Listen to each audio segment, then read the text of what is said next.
Impulsé par son époux qui a toujours soutenu l'émancipation de la femme congolaise, Olive est sur tous les fronts. De l'Onyoma en passant par Fataki, Kenge, Kio, Mugembe, Kalema jusque dans la cité des Kalima, toute seule, elle prend des initiatives et les applique. Elle soutient la scolarisation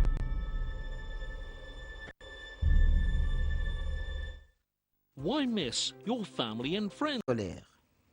Elle esquisse des pas de danse là où il le faut, soutient les indigents et appelle au vote du candidat numéro 3 pour des meilleurs lendemains en RDC.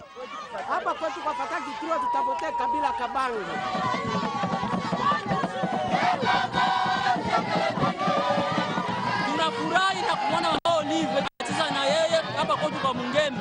Wote tunamchagua baba Kabila Kabange.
C'est un jardin humain longeant la principale artère de Kalima qui ovationnera l'entrée de Marie-Olive Lembe Kabila dans les territoires de Mpangi. Elle se dirige vers le stade Mouniangue.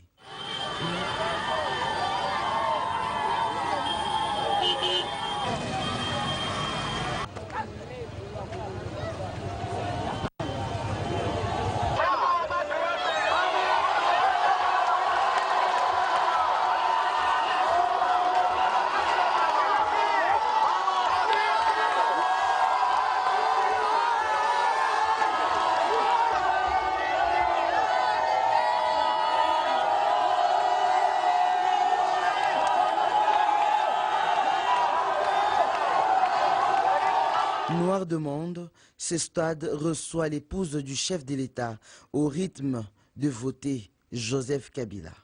Marie-Olive Lembe Kabila prend le micro. Son style, sa simplicité et sa sincérité emballent la foule qui ne réfléchit plus deux fois sur sa demande. Votez, votez, votez!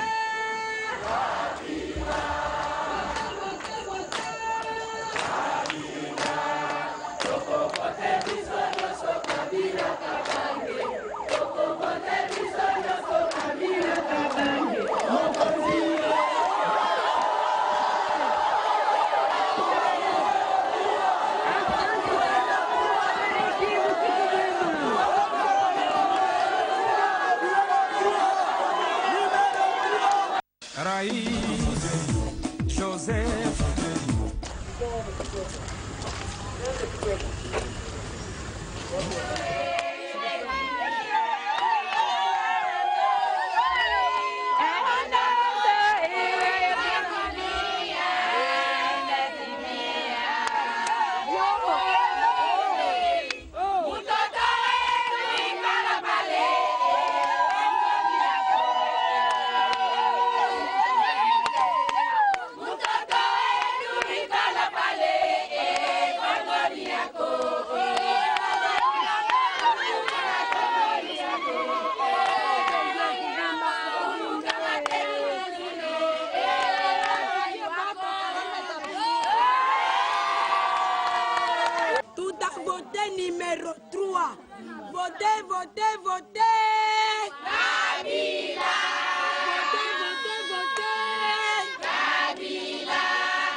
Le deuxième jour, l'épouse du candidat numéro 3 au scrutin présidentiel reçoit les bénédictions du pouvoir coutumier de Mpangi, acquis à Joseph Kabila Kabange, artisan de la paix.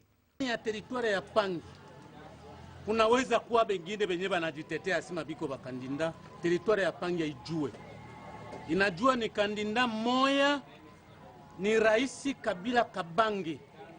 Territoire ya Pangi inamupeleka iko nyuma yake kwa kwenda kuuchaguzi na wanakamilisha ya kama watamuchagua na atapita.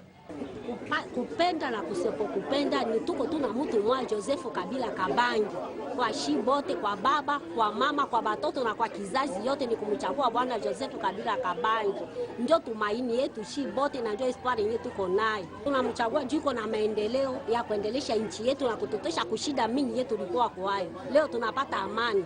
Tunacheza bwe tunapenda, tuafurahi bwe tunapenda, ndio kusudi ya siku mchagua juu na maendeleo ya kuishi yetu salama. La société civile, les mouvements associatifs viennent couvrir la première dame de leur affection et des présents. Hii netiwa kabanga. Ni nyama yenye na magamba. Ni nyama yenye nabeba magamba mingi sana. Ni kama kukuonesha sema maana ile magamba. Manjanje najenga nyumba. Na bila nyumba natia fondasyon bila manjanje itavuika na itakuwa nyumba. Ninajua Rais Joseph Kabila Kabange ni kabanga. Yeye ana manjanja ya Kongo. Na kama huyu kabanga anaingia ndani ya tundu, anachaka mkia nje. Ndio maana hata kabango kamubulula alishaingia mtundu, yeye hawezi kutoka kama. Na hata nani misukusuku inaweza toka kushoto kuume hata upepo wa mudere gani, hata kuhii tuko maeleksio, ninajua Raisi hata tikisika. Mambo mukila iko nje. Mwajua mwenye hata tamubulula, atakangala tu mule mtundu, mambo batoto yake ni magamba ilishafunguka. Sisi ndio magamba yake. Rais Joseph Kabila Kabange Isobanso.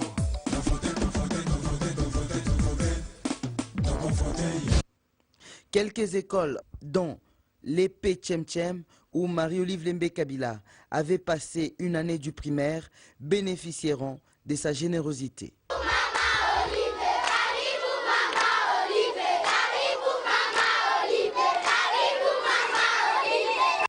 Ce sont des fortes émotions qu'Olive laisse derrière elle.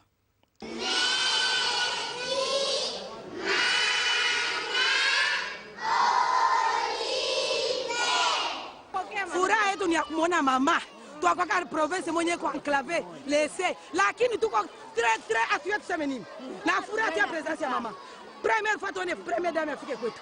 Depuis quand tu es président, tunabonaka tu, tunabasikia. Lakini leo mama iko katikati yetu. Njoo tuye tufanye nini? Nani numero 3. Dale kwangi postila kuliko problème.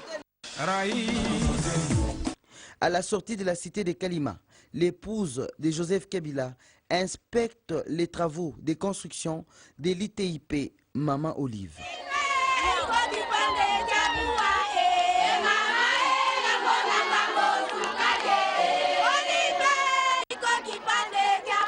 C'est l'une des 5 écoles professionnelles du projet pilote initié par la première dame avec le partenariat du ministère de l'EPSP. La construction de l'Institut technique industriel et professionnel de Kalima a atteint 70% de son exécution. Les 4 blocs des salles de classe et de l'administration n'attendent plus que la pose du linteau. Les hangars de cette école professionnelle de bois a déjà reçu son équipement.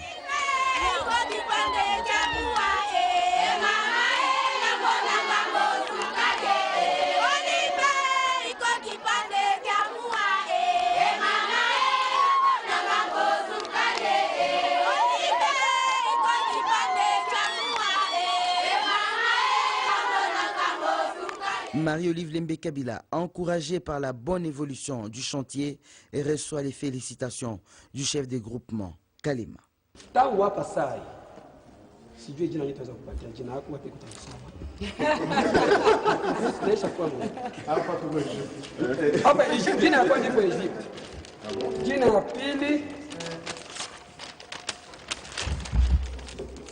kule chini.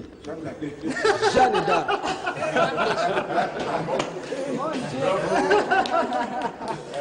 Jina ya pili kwa nani? Ya pili?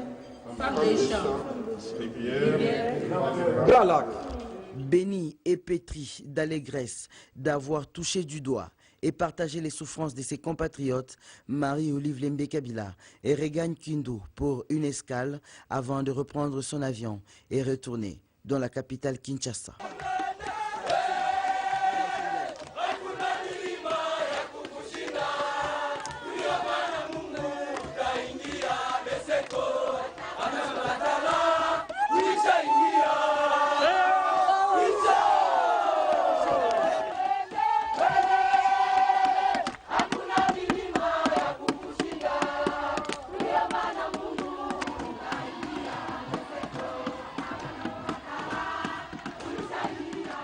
Tulikuya kushukuru juu ya kazi kabambi yenyewe biko natukumbukia hapa Maniema. Tunaona universite balienga, tunaona masomo mama naenga Kailo, hata mahopitali ingine mingi, ndio tulikia kushukuru juu ya ile. Na tulikia kusema hii election nadhani papa salifika balimwambia hapa hakuna kampani. Juu hapa ni nyumba yabo, ni nyumba ya baba, ni nyumba ya mama. Bote bawili hapa ni kwabo. Huku kwetu hakuna kampanye, donc masauti yote ni yabo paske ni batoto betu ba Maniema. Donc juu ya election hapa ni kitumaini vile lipitaka na vile itakuwa tena, donc ni 100% juu ya papa.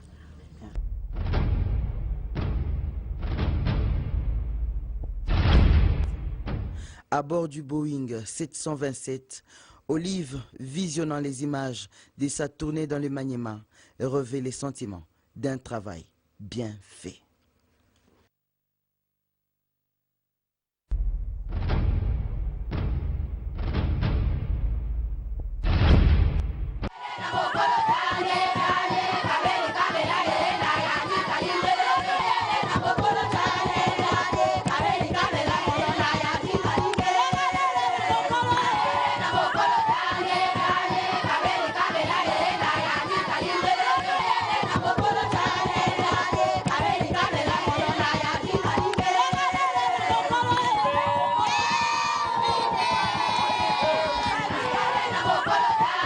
Sport, la 6e journée à la Ligue nationale de football a vécu des matchs palpitants hier.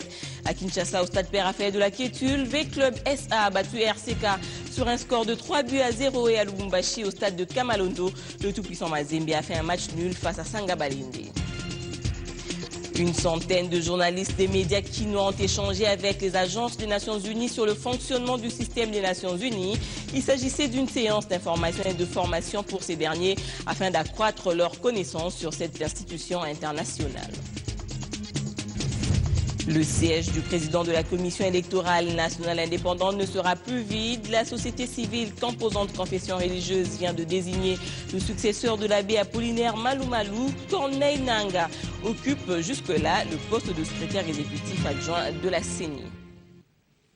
Après une semaine et demie de tractation et d'analyse, les confessions religieuses viennent de désigner l'homme qui pourra remplacer l'abbé Apollinaire Malou à la tête de la Commission électorale nationale indépendante. Corneille Nanga, actuel secrétaire exécutif de cette institution d'appui à la démocratie, est un laïc protestant qui était candidat proposé de l'Église du Christ au Congo au poste du président de la CENI. Les confessions religieuses vont remettre cet après-midi le procès verbal qui a sanctionné la fin de leur discussion au bureau du président de l'Assemblée nationale qui doit entériner leur choix.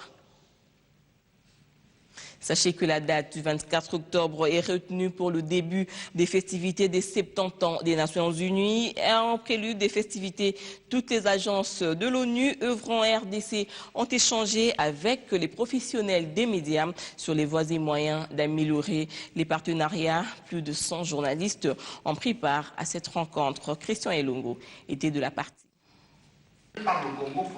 24 octobre 1945, 24 octobre 2015, l'Organisation des Nations Unies fête ses 70 ans d'existence. Une commémoration très significative pour la RDC qui a adhéré à l'ONU dès son indépendance et a sur son sol la plus grande mission onusienne au monde. 70 ans après sa création, il est donc temps de faire l'autopsie. Cette institution onusienne qui a servi le monde pendant 7 décennies arrive à un moment où nous avons besoin tous ensemble de réfléchir sur comment l'adapter aux défis du XXIe siècle. Et en cela, je ne trouve pas de meilleur lieu pour commencer cette discussion qu'ici au Congo, un pays qui a un compagnonnage de plus de 6 décennies avec les Nations Unies et où il y a une histoire commune, il y a un vécu commun et il y a, comme un de vos collègues l'a dit, une sorte de destin commun entre la République du Congo et les Nations Unies. En marge de cet anniversaire, la représentation de l'ONU en RDC a voulu échanger avec des chevaliers de la plume afin d'améliorer les partenariats. On fait tellement de choses qu'on a bien conscience que vous ne pouvez pas parler de tout, que la presse ne peut pas parler de tout. Il y a 22 agences et une mission de maintien de la paix. Donc évidemment, on ne peut pas parler de tout. Mais c'est peut-être avoir une vision plus globale, s'intéresser peut-être plus aux crises humanitaires, s'intéresser une fois encore au développement, s'intéresser aux hommes. Mais c'est à nous, Nations Unies, de vous donner envie de vous intéresser à nous. C'est à nous de vous convaincre que notre intervention sur le terrain fait la différence. Des échanges primordiaux pour les journalistes qui sont les premiers acteurs dans la vulgarisation du rôle de l'ONU dans le maintien de la paix. La ville de Béni, dans la province du Nord Kivu, connaît une situation d'insécurité depuis quelque temps, situation déplorée par la MONUSCO. Elle l'a fait savoir lors de la rencontre avec la presse d'hier. S'agissant du processus électoral, elle se dit prête à soutenir le pays. On écoute le représentant spécial du secrétaire général de l'ONU, Aï Mamadou Diallo. Tous les amis du Congo, y inclus les Nations Unies, devraient être auprès des Congolaises et des Congolais et auprès du gouvernement pour apporter tout appui nécessaire, logistique, matériel, humain, de conseil et d'accompagnement pour permettre aux Congolaises et aux Congolais d'aller vers le processus électoral dans la sérénité, dans la cohésion nationale et dans l'unité. Pourquoi il est important? C'est parce que l'élection, c'est une occasion de se retrouver. Les Congolaises et les Congolais sont libres d'avoir des opinions politiques et de pouvoir les exprimer normalement. Mais tous les Congolaises et tous les Congolais ont un socle commun qui leur est cher, qu'ils aiment tous leur pays, qu'ils veulent un Congo souverain, démocratique, indépendant, dont l'intégrité territoriale est garantie. Ils veulent un avenir pour leurs enfants.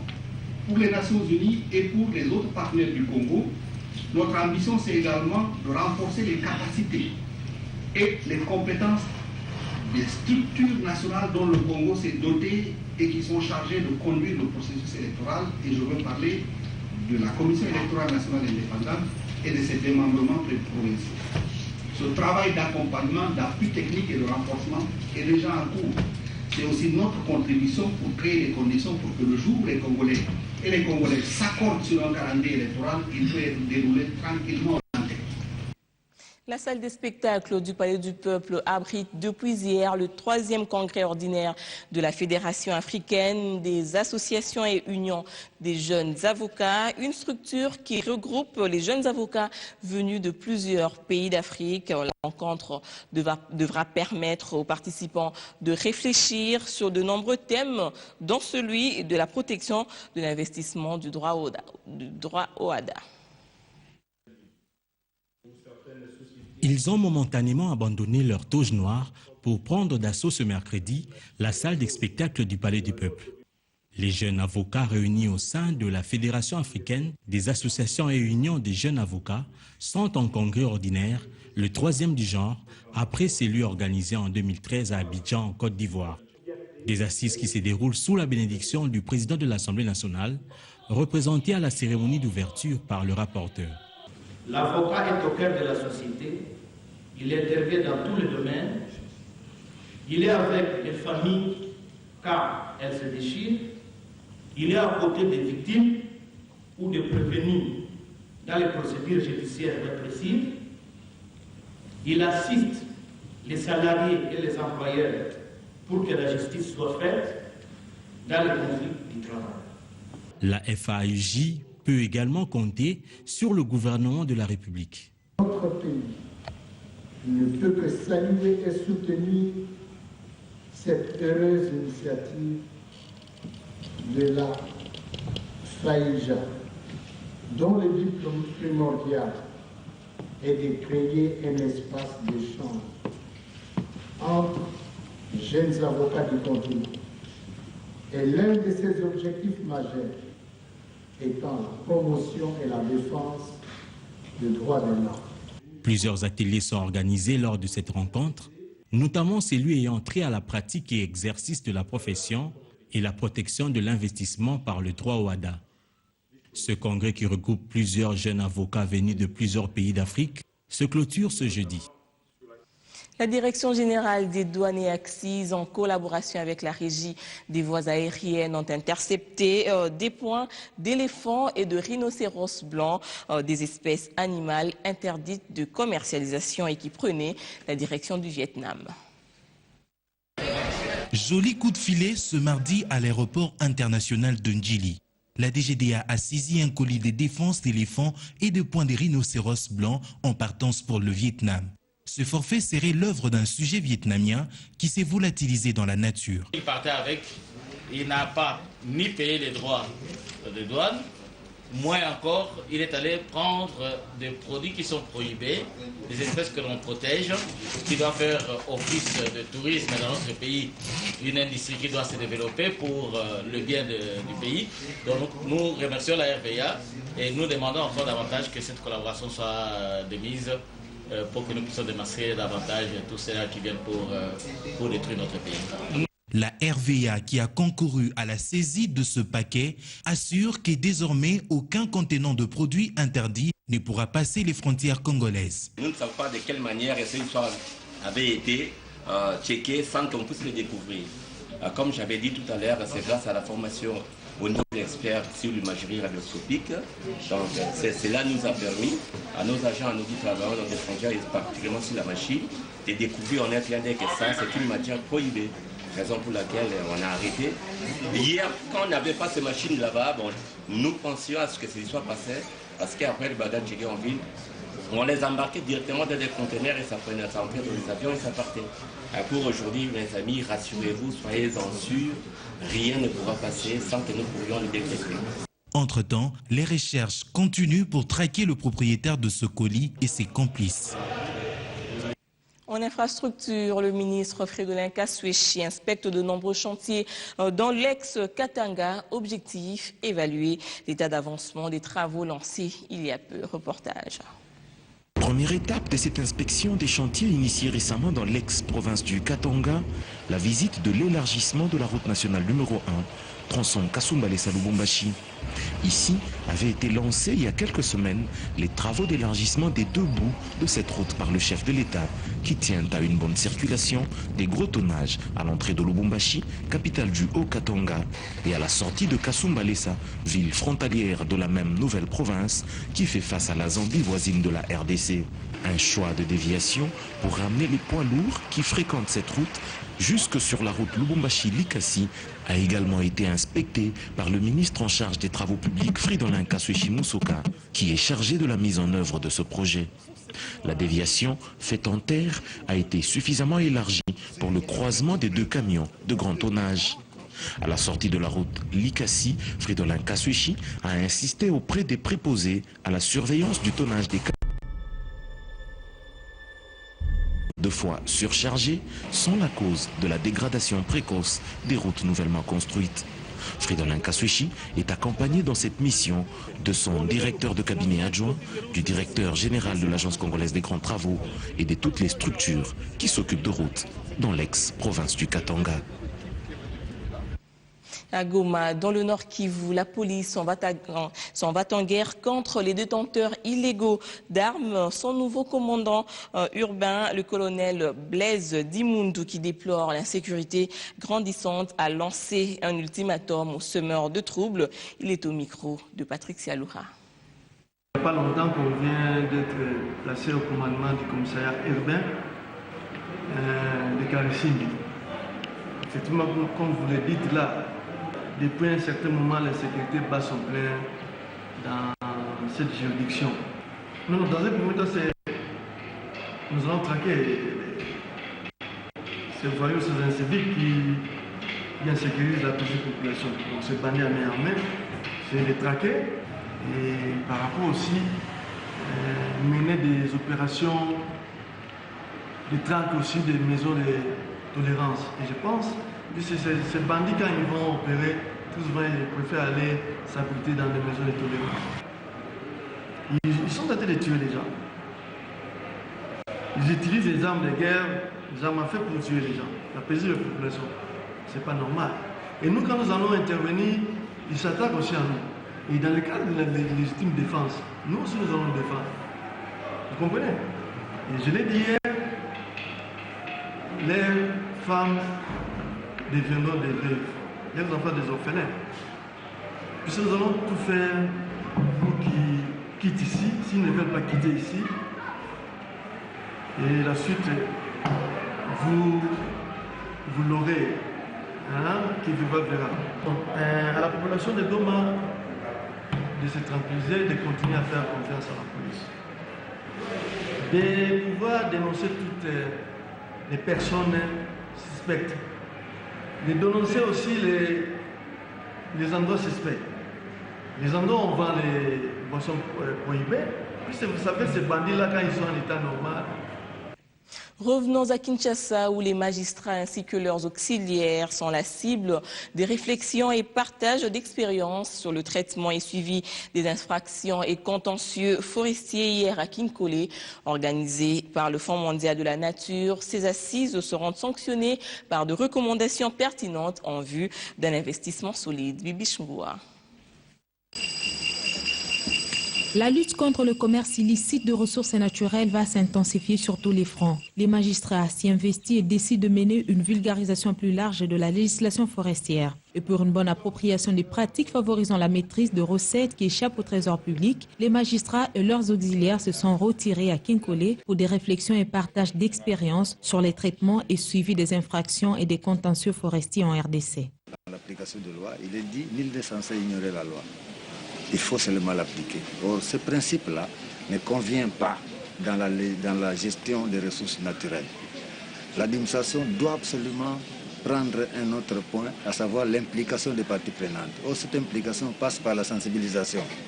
Or, vous savez que les magistrats, la magistrature, les instances judiciaires sont maîtres de l'application de loi.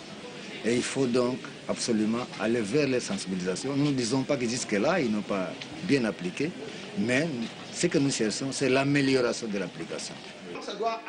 Organisées par le Fonds mondial pour la nature et autres partenaires, ces discussions produisent déjà des effets avec des statistiques intéressantes. Partis de 0 à ce jour, l'on compte 380 dossiers de grumes saisis qui sont en cours de traitement au parquet. Aujourd'hui, on a saisi autant de grimes appartenant à X personnes, mais cette personne-là ne se présente pas, c'est plutôt l'acheteur qui se présente. Et donc là, on invite plutôt l'attention du parquet pour qu'elle puisse encore creuser davantage pour que le dossier évolue. Et je suis convaincu que cet atelier n'est pas un atelier de plus, mais plutôt un atelier qui va dans le sens de permettre de rappeler aux autorités l'attention, de porter à leur attention sur des cas qui ont été constatés et d'autres cas à venir. Une opération complexe au regard des infractions, le parquet promet plus d'amélioration. Il y a des préalables. Il y a une instruction préjudicielle qui doit précéder l'instruction juridictionnelle. Nous pensons que dans les 6 mois qui vont suivre, vous allez constater. Nous vous appellerons pour faire l'évaluation. Vous allez constater que nous allons faire saisir le tribunal. Eu égard des immenses ressources exploitées illégalement en République démocratique du Congo, cette opération nécessite un dispositif de collaboration entre différentes institutions. Parlons de ce geste de bienfaisance posé par le président du CNC, Congrès national du Congo. Pius Mwabilou a volé au secours des élèves du complexe scolaire La Cruche d'Or dans la commune de Limete. Cet acteur politique a payé le minerval de tous les élèves dont les parents éprouvent des difficultés financières pour s'acquitter de ce devoir. Mettre l'homme au centre de tout n'est pas un simple slogan au parti de Pius Mabilumba Mukala, mais une réalité palpable. Ce mardi, le président national du Congrès national congolais est allé palper du doigt les réalités auxquelles sont confrontés les élèves de l'école La Cruche d'Or à Kingabwa, dans la commune de Limete. C'est dans des conditions